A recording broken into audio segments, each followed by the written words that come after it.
வாழ்க்கையில் அவனுக்கு வலிக்கலால திணறல அவன் மறந்து போறான். அவன் ஏறணும்னு எங்ககிட்ட வரும்போது அவனுக்கு ஒரு பயம் வந்தவங்க விக்கல் வரும். இதுதான் சிக்கல். இந்த கல்லு தானே இந்த கல்லுல பிரச்சனை தான். நான் ஒரு கல்லுத்தேன் ஒரு ராசி பத்தி ஒரு பேசுறேன் சார். இந்த நிகழ்ச்சி மூலமா தான் நான் சொல்ல முடியும். 12 ராசிகள் கொடுத்தோம். ஆமா, அதாவது உங்களுக்கு எனக்கு இல்ல, இது உலகறிஞ்ச விஷயம். 12 ராசி இருக்கு. நீங்க அப்படி சொல்லாதீங்க. சரி, நீங்க ஒருத்தர் பேராலஜி, நியூமராலஜி, அஸ்ட்ராலஜி, ஸ்டோனாலஜின்னு இருக்காங்கல்ல, ராசிக்குன்னு நான் மட்டும் அதான் நிறைய பேர் சொல்லுவாங்க இவர் ராசியான ஜோசியர் அப்படின்னு. இந்த மாதிரி ராசிக்கா 13வது ராசி அவங்க கண்டுபிடிச்சிருக்கல. நான் 13வது ராசி கண்டுபிடிச்சிருக்கீங்க பாருங்க. வாக்கிய கிரேட் ஆப்பர்ச்சுனிட்டி இன் லைஃப். சொல்லுங்க சொல்லுங்க என்ன? ஆமாமா, அது கொஞ்சம் மனப்பாடம். சரி சரி சரி சரி மானம் போகும். அதாவது அந்த ராசி என்னன்னா சிஸ்டம் அப்படிங்கிற ராசி. 13வது ராசி நீங்க சிஸ்டம். சிஸ்டம் கடகம் ரிஷபம் அப்படி இருக்க மாதிரி சிஸ்டம் அப்படின்னு ஒரு ராசி. டம்முன்னு முடிக்கிறீங்க. ஆமா, அந்த சிஸ்டம்ல என்னன்னா அந்த ராசியில் இருக்கிறவங்களுக்கு நல்ல மவுசா இருக்கும். நல்ல மவுசா இருக்கும். அப்பப்ப இப்ப நான் ஹேங் ஆனா பையனை ரீஸ்டார்ட் பண்ணுவேன். அந்த ராசி அப்படிதாங்க வேலை செய்யும். புதுசா நான் கண்டுபிடிச்சிருக்கேன். ஓ, இது மாதிரிலாம் வேலை போதா? சரி, ரொம்ப சந்தோஷம். வேற ஏதாவது முக்கியமான விஷயம் ஜோசியத்துல ஏதாவது இருக்கா? வாஸ்து. வாஸ்து வாஸ்து வாஸ்து படிக்க ஒரு பிளேட் ரவுண்டா இருக்கா, இல்ல ஸ்கொயரா கூட இருக்கு. அதனால என்ன பிரச்சனை? அதுல ரைட் லெக், அதாவது கோழியோட ரைட் லெக் லெஃப்ட்லயும், லெஃப்ட் லெக் ரைட்லயும் வச்சு நடுவுல முட்டையை வைக்கணும். முட்டைக்கு மேல 3 கிராம் ரைஸ் இருக்கலாம் பிரியாணி. முதல்ல அந்த பிரியாணி ரைஸ்ல கோழி லெக் எதை கண்டுபிடிக்குது? லெஃப்ட் ரைட்னு எப்படி கண்டுபிடிக்கணும்? அதை கண்டுபிடிக்க தொழில் பண்ணுவோம். நீ சரி, முட்டை வச்சுட்டு 3 இன்ச் மேல சாப்பாடுனா அதுனா அளந்து வச்சு மீட்டர் வச்சு அளந்து பார்க்க முடியும். அண்ணன் ஒண்ணும் பண்ண முடியும். கேட்டாரு, நான் சொன்னேன். அதுக்கப்புறம் அது பண்ண பார்த்தா பிசினஸ் ஓபன் ஓடிட்டு இருக்கு. பிரியாணிக்கு நீ இப்படி ஒரு ஐடியா சொல்லியிருக்க. வாஸ்துங்க இது. இப்ப வாஸ்துபடி பார்க்கணும். இன்னும் பெரிய பிரச்சனை இருக்கு. ஒரு மிகப்பெரிய பிரச்சனை. என்ன சொல்லுங்க? மோதிரத்தை காட்டுங்க. அதை கழட்டுங்க. முதல்ல அதை கழட்டுங்க. சொல்றேன், அதை கழட்டுங்க. இல்ல, அதை கழட்டுங்க. நான் சொல்றது நீங்க கேட்கவே மாட்டீங்களா? வாழ்க்கை அதை காட்டுங்க. அதை போடாதீங்க. போடாது. நான் என்ன கையில போட்டிருக்கேன்? உங்களுக்கு தெரியல விஷயம். அதே மாதிரி உங்களுக்கு வந்து ஸ்வெட்டிங் கொஞ்சம் ஜாஸ்தியா ஒரு பயம் உங்களுக்கே தெரியாது. ஒரு பயம் எனக்கு தெரியும். அந்த வாரி கைட்டு இல்ல சார். இப்ப நான் வந்து பல விஷயங்கள் சொல்லும் போது பல ஆத்மாக்கள் உள்ளிருந்து வரும். பல ரிஷிகள் வெளியே வருவாங்க. ஆன்மீகவாதியா இல்ல ஜோசியரப்பா? 2 பேரும் சேர்த்து பாக்குறேன். அந்த வாட்சி கைட்டு உங்க நேரம் சரி. சில பேர் ரைட் ஹேண்ட் சைடுல கூட ஸ்டைலா கட்டிப்பாங்க. கட்டுவாங்க. ஆனா நீங்க கட்டக்கூடாது. கட்டாதீங்க. என்ன புரியவே இருக்கீங்க நீங்க? விவரம் 2 பேர் இருக்க கூடாது. கணக்கு படி கோட்டு வெளியே வந்து கட்டுருங்க. இப்ப கட்டாதீங்க. நிகழ்ச்சியில கைட்டு அலோவ் பண்ண மாட்டாங்க. இதெல்லாம் இப்ப இதெல்லாம் ஒன்றும் பிரச்சனை இல்லை. நார்மலா இருக்கலாம். இந்த செயின் ஒண்ணு இருக்கு இல்லையா, அது ஸ்டைலுக்காக போறது. கொஞ்சம் தூக்கி போட்டா நல்லா தெரியும் மக்களுக்கு. கழுத்து முடிஞ்சா கழுத்துங்க. கழுத்து முடிஞ்சா கழுத்துங்க. அது இருக்கக்கூடாது. ஓம் டாலர் தான் வச்சிருக்கேன். நெஞ்சுக்கு நேரா செயின் வந்தா அது எவ்வளவு பெரிய ஆபத்து தெரியுமா? உயிருக்கே ஆபத்துங்க. என்ன விளையாட்டா போடுங்க. காட்டுங்க. நீங்க எல்லாமே அவசரப்பட்டு வச்சு வாஸ்து கூட இந்த பேக்கெட் வைக்க கூடாது. பர்ஸ் இருக்கா? பர்ஸ் எங்க வைக்கிற? வைக்க கூடாது. ஐயோ, பர்ஸ் எப்படிங்க வைக்க? யாருக்கு உங்களுக்கு சொல்லுங்க பர்ஸ் வைக்கலான்ட்டு? இல்ல, அப்பதான் ஈஸியா இருக்கும் எடுக்கிறது. ஈஸி. அதுதான் வாழ்க்கையில வந்து வேசியா போயிட்டு இருக்கு. இல்ல, சாப்பிடும்போது கையில போட்டு போடக்கூடாது. போடக்கூடாது. அதே மாதிரி இப்ப நிகழ்ச்சி ரொம்ப நேரமா போன திட்டுவாங்க. ஒரு சேனல் ஒரு லிமிட் தான் கொடுக்கும். நீங்க எண்டிங்லாம் கொடுங்க. நான் வெளியே போனப்போ ஃபோன் பண்ணாதீங்க. நானே பண்ணுவேன். எனக்கு பண்ணிடக்கூடாது. பண்ணக்கூடாது. நானே பண்ணுவேன். அப்புறம் நம்ம பேசுவோம். அது வரைக்கும் அவசரப்பட்டுறாத. நான் வெளியே தான் இருப்பேன். நிகழ்ச்சி முடிக்கணும் இல்லையா? பட்டுங்களா? நன்றிங்க.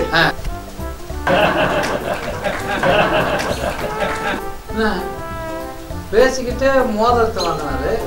செயின் உருவிட்டாரு. Purse, watch. செக்யூரிட்டி அவனை வெளியே விடாதீங்க.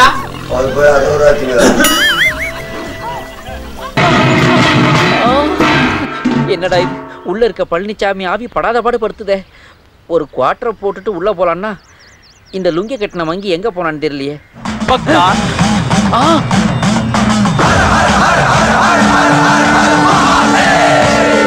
என்னடா இது? ஏதாவது கோயில்ல இருந்து இந்த சூரத்தை சுட்டுட்டு வந்துட்டியா? டேய் சாண்டி, ஏன்டா உனக்கு இந்த ஆண்டி கோலம்? குரு, என்ன எப்படி அடையாளம் கண்டுபிடிச்சீங்க? டேய், நீ ஆண்டவன் கிட்ட போட்டாலும் அக்யூஸ்ட் ஃபேஸ் தான் அப்படியே காட்டி கொடுக்குதேடா. அது சரி, என்ன இந்த கோலம்? பேயை விரட்டுறதுக்கு ஒரு புது கெட்டப். உன்னால ஒரு நாயை கூட விரட்ட முடியாதேடா. என்னடா டெலிபோன் மணி மாதிரியே சிரிக்கிற? ரிங் இங்க இருந்து வரல, வீட்டுக்குள்ள இருந்து வருது. போய் அட்டன் பண்ணுங்க. எனக்கு உள்ள போக பயமா இருக்குடா. எனக்கு பயம் இல்ல, ஏன்னா எனக்கு முன்னாடி சூளம், எனக்கு பின்னாடி மூலம். நீ முன்னாடி போ, நான் பின்னாடி வரேன். வாங்க.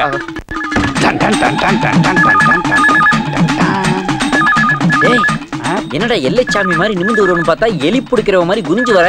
நல்லா வாடா. அகம் பிரம்மாஸ்மி. அங்க பாடுற பழனிச்சாமி.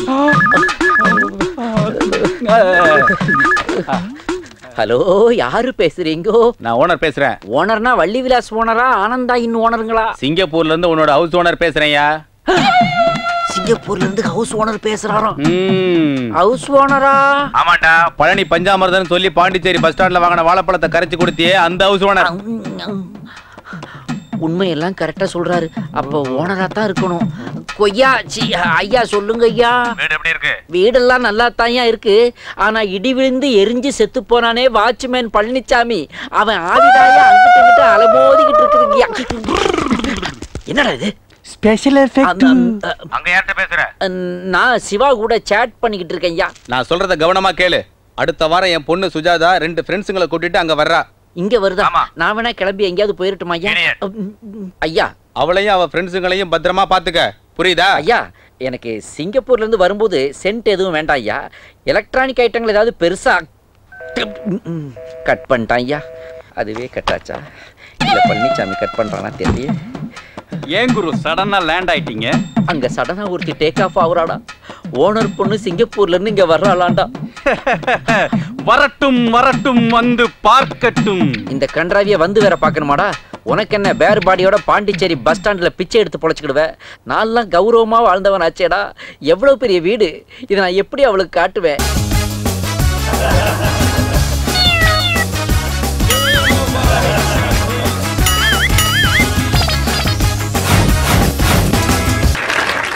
இந்த நிகழ்ச்சி கலாய்க்கலாம் வாங்க.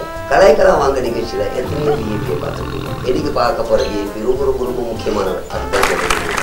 நான் கூப்பிட்டு வந்தா யாரும் தெரியல. கடல் சொன்னது, சும்மா இருந்தது, சொரிஞ்சது, இது எல்லாத்தையும் தான் கூப்பிட்டு வந்தேன். இன்னைக்கு அது மாதிரி ஒருத்தர் வந்திருக்காரு. ஆனால் வந்திருக்கிற அவரு என்ன விஷயத்த பேச போறார், என்ன சொல்ல போறார் அப்படின்னு ஆர்வத்தோட பார்ப்பீங்க. அவர் என்ன சொன்னாலும் கேட்டுது. நான் ஒன்றும் அப்படி 1/2 மணி நேரத்துக்கு கேட்போமா? வணக்கம் சார். வணக்கம் தம்பி. அதாவது உங்களை நான் பல நிகழ்ச்சியில பார்த்துருக்கேன். நீங்க நிறைய கதைகள், கட்டுரைகள், இலக்கணங்கள் இப்படி எல்லாமே பண்ணிருக்கீங்க. ஆனா மற்ற டைம்ல நான் உங்களை நேர்ல சந்திக்கிறதுக்கு முன்னாடி வரைக்கும் ரொம்ப ஒல்லியான தோட்டத்தோட இருக்கீங்க. கொஞ்சம் நல்லா கொஞ்சம் பூசண மாதிரி இருக்கீங்க. என்ன காரணம் முதல்ல தெரிஞ்சுக்கலாமா? அது என்னன்னா தம்பி, அங்கங்க நான் கதை சொல்ல போய் பல பேர் என்ன அங்கங்க அடிச்சுட்டேன். அந்த வீக்கத்தால வந்து உடம்பு பூசணம். ரொம்ப நல்லது. நீங்க வந்து நிறைய பாடல்கள், கதைகள் இருக்கு. அதுல ஏதாவது ஒரு கதை நம்ம நேருக்காக சொன்னீங்கன்னா நல்லா, அல்லது பாடல்களோ இலக்கணமோ இலக்கியமோ. அதாவது பொதுவா கதை சொல்லிதான் மக்களை திருந்த வைக்கிறது நம்ம.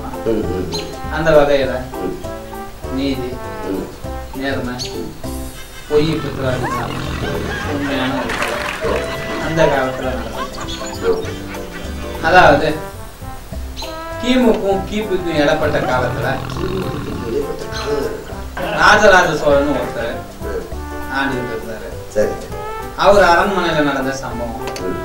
ஒரு நாள் காலையில அவர் 5 மணிக்கு அலாரம் வச்சு இருந்துச்சு. தன்னோட 100cc பைக் எடுத்துக்கிட்டு காட்டுக்கு வேட்டையாட பைக்கு பஞ்சர் ஆகிட்டு என்ன பண்றதுன்னு தெரியல.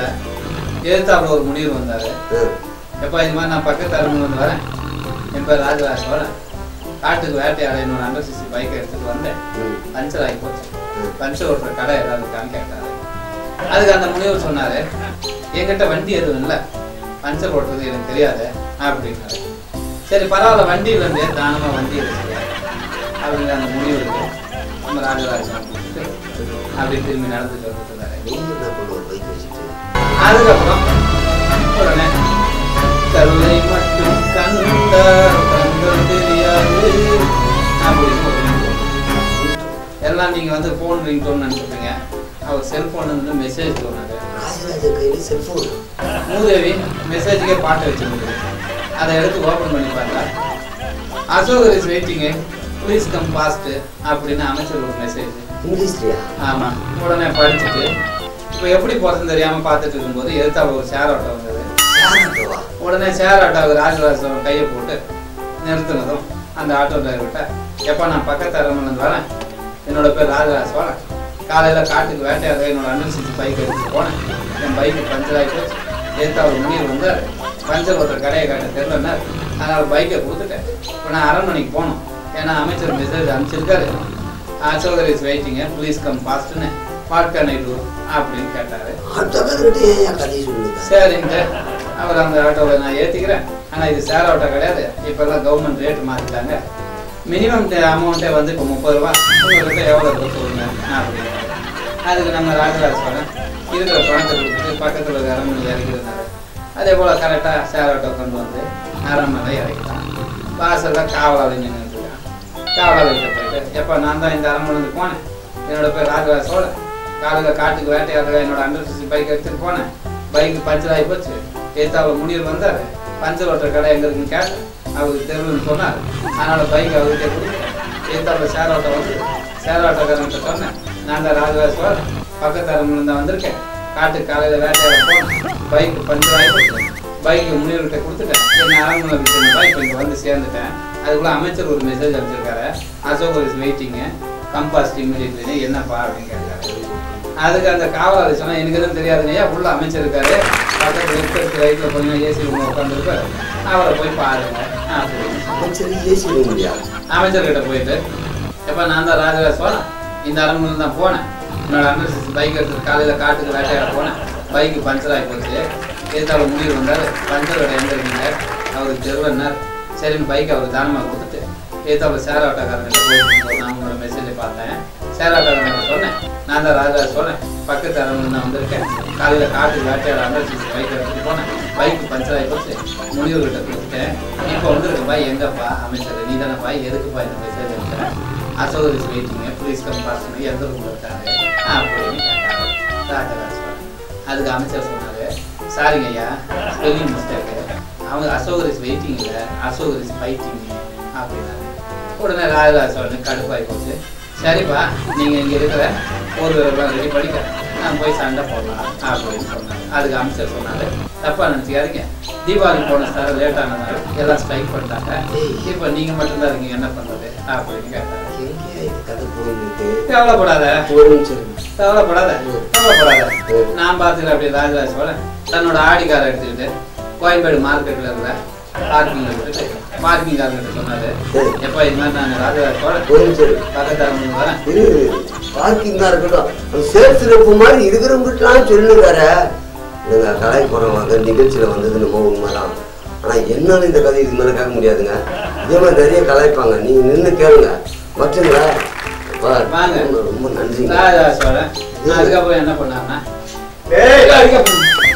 பத்தியா ஏற்கனவே என் கதையை கேட்டது போல நல்லா இருப்பான், உங்களுக்கு வந்து கதையை சொல்கிறேன். அதாவது ராஜராஜ சோழன் கார் பார்க்கிங் போனால அதுக்கப்புறம் சண்டை போகிறதுக்காக அவன் என்ன பண்ணான்,